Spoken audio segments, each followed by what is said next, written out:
देख ही रहे मंत्री लोग दो जगह कर रखे हैं, पुराना आवास भी रखे हैं और नया आवास भी रखे हैं। जो विधायक हार के गए वो आवास नहीं छोड़ रहे हैं। तो मेरा कहना है कि जो आवास मुझे अलॉटमेंट होगा वो किसी वीआईपी पर्सन क्यों होगा, इसलिए मैं वो आवास लूंगा। बिल्कुल आज मीडिया के सामने कह रहा हूँ, और वो मैं अपने क्षेत्र से आने वाले 10-15 विद्यार्थियों को अलॉटमेंट कर दूंगा। वो रहेंगे, पढ़ाई करेंगे। नहीं, मुकर नहीं रहे, ये मुकरना नहीं कहते। नहीं, आपने बड़ी बात। विधानसभा परिसर पहुंच चुके हैं और हम जानने का कोशिश दादा आगे चल आगे चले आइए। सरकार की उदासीनता है। सरकार राज्य के लोगों की सुरक्षा, राज्य के लोगों की कार्य के लिए गंभीर नहीं है। उनकी गंभीरता ना होने के कारण ही आज इस प्रकार के मामले सामने आ रहे हैं कि अब 10वीं के बच्चों का भी पेपर लीक हो रहा है। काफ़ी बच्चों ने हमें फ़ोन किया, वो काफ़ी डिप्रेस्ड हो चुके हैं। वो बार बार यही सवाल कर रहे हैं, भैया क्या होगा हम लोग का फ्यूचर। तो सरकार कहीं ना कहीं जो आम जनता है, आम जनता के जो बच्चे हैं, उनके भविष्य को लेकर गंभीर नहीं है। वो केवल और केवल जो बड़े लोग हैं उनके फैमिली को लेकर, उनकी सुख सुविधा को लेकर गंभीर है, जिस कारण आज ये 10वीं की परीक्षा में पेपर लीक होना उसी का परिणाम है। क्या कहेंगे, आज से सत्र की शुरुआत है जी। आशा तो यही करेंगे कि जिन वादों के साथ सरकार बनी है और जिन मुद्दों का आज इस राज्य की जनता बेसब्री से इंतजार कर रही समाधान होने का, राज्य की जनता जिन विषयों को चाहती है कि इनके समाधान होने से हमारा बेहतर भविष्य हो सके, हम चाहेंगे कि बजट उस अनुकूल पारित हो। मैया सम्मान राशि नहीं मिल रही है, क्या कहेंगे जयराम? देखिए, मैंने शुरू में ही कहा था, हालांकि हमें आलोचना का सामना भी करना पड़ा था मैया सम्मान योजना पर जो हमने टिप्पणी किया था, लेकिन मैंने कहा था कि ये क्षणिक है, ये क्षण भर के लिए, ये एक लंबे समय तक कारगर साबित नहीं होगी और फलस्वरूप सामने होता हुआ दिख रहा है।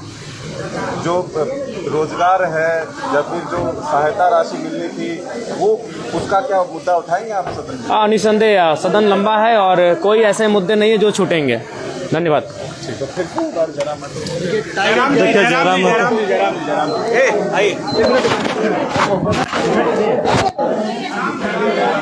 और ले लीजिए, शामिल हो रहे हैं। क्या प्लानिंग है, क्या रूपरेखा सोच कर आए हैं? बहुत सारे विषय हैं जिनको सोच कर आए हैं, जो राज्य स्तरीय हैं, कोयलांचल स्तरीय हैं, जिला स्तरीय हैं, और जैसे ही हमें अवसर मिलेगा उन विषयों पर वार्तालाप होगी, उन विषयों पर चर्चा होगी और उन समस्याओं का निदान करने के लिए सरकार पर प्रेशर बनेगा। पेपर लीक का मामला किस तरीके से? देखिए करिश्मा जी, पेपर लीक का मामला बिल्कुल जघन्य अपराध है।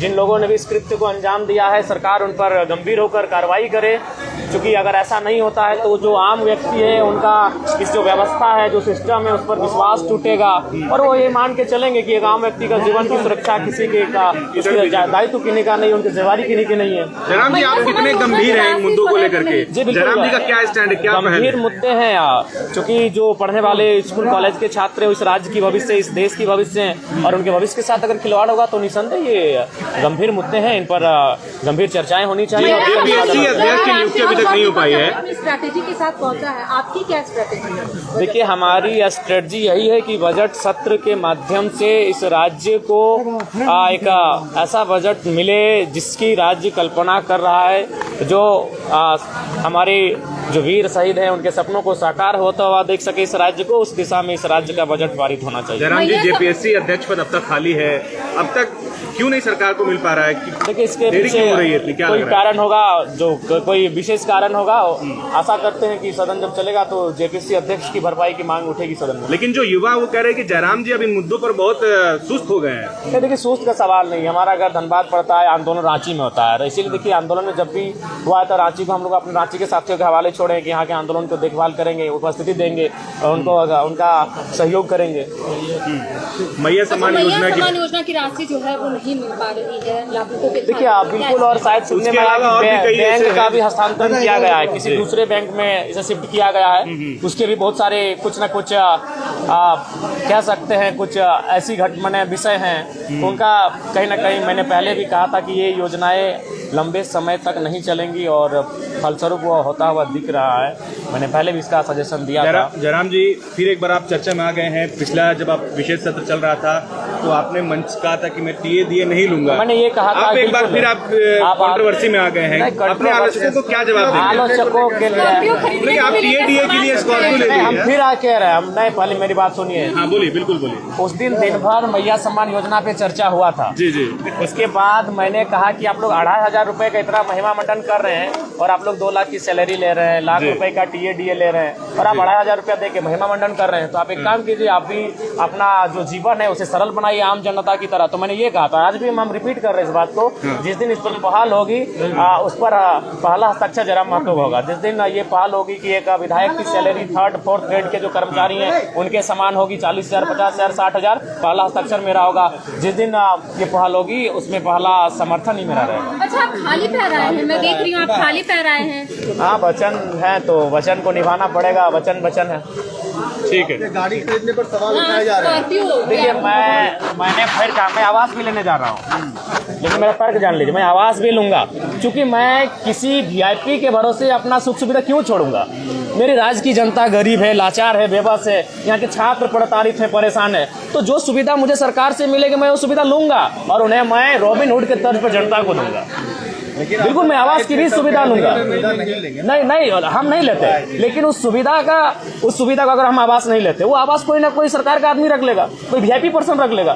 देखिए रहे मंत्री लोग 2 जगह का रखे हैं, पुराना आवास भी रखे हैं और नया आवास भी रखे हैं। जो विधायक हार के गए वो आवास नहीं छोड़ रहे हैं। तो मेरा कहना है कि जो आवास मुझे अलॉटमेंट होगा वो किसी वीआईपी पर्सन क्यों होगा, इसलिए मैं वो आवास लूंगा। बिल्कुल, आज मीडिया के सामने कह रहा हूँ और वो मैं अपने क्षेत्र से आने वाले 10-15 विद्यार्थियों को अलॉटमेंट कर दूंगा। वो रहेंगे, पढ़ाई करेंगे। नहीं, मुकर नहीं रहे, ये मुकरना नहीं कहते। नहीं, आपने बड़ी बात कही कि आप विद्यार्थियों को अलॉट कर देंगे। बिल्कुल आप अमल करेंगे इस पर? बिल्कुल अमल करेंगे। मैं मुकर नहीं रहा हूँ, मैं कह रहा हूँ कि अभी देख रहे हैं मंत्री लोग 2 आवास लेके बैठा है भैया। कहीं उनको कोई कमी है, इतनी सुख सुविधा है। तो मैं अगर आवास ना लूं तो किसी के हिस्से में चला जाएगा और किसी राजा के हिस्से में जाएगा, जबकि हमारी जनता गरीब है। तो मैं लेकर स्टूडेंट के बीच लेके जाऊंगा। आप आए तो इंटरव्यू लेने मेरे आवास में जा जाए। धन्यवाद, बहुत शुक्रिया। देखिए, जो है खाली पाँव आज भी जो है जयराम महतो आए हैं। जिस तरह से उन्होंने कहा था कि खाली पाँव आने की जो बात कही थी, अभी भी जो है नहीं, यहीं पे ही थे फोटो। देखिए, आज भी जो है खाली पाँव ही सदन के अंदर घुसे हैं। बंद करिए। नमस्कार, जोहार। अभी हम झारखंड विधानसभा परिसर में हैं और जिस तरह से जो है आज झारखंड विधानसभा का बजट सत्र जो है चलने वाला है, आज ही से स्टार्ट है। तमाम नेता मंत्री आ रहे हैं, तमाम विधायक आ रहे हैं और तमाम लोग जो सवाल कर रहे थे कि बाहर की दुनिया में क्या हो रहा है, वो सारी चीज़ें जो है आज सदन के अंदर तमाम लोग रखेंगे, तमाम विधायक रखेंगे और बहुत जल्द जो है यहाँ पे तमाम लोग भी आ रहे हैं। जयराम महतो भी आ रहे हैं, उनको विजुअल को हम आप तक दिखाने की कोशिश कर रहे हैं कि जयराम महतो बाहर में जिस तरह से जो है क्रियाकलापें अपनाता है, क्या सदन के अंदर जब जाते हैं तो क्या क्रियाकलापें अपना रहा है, देखिए पहले।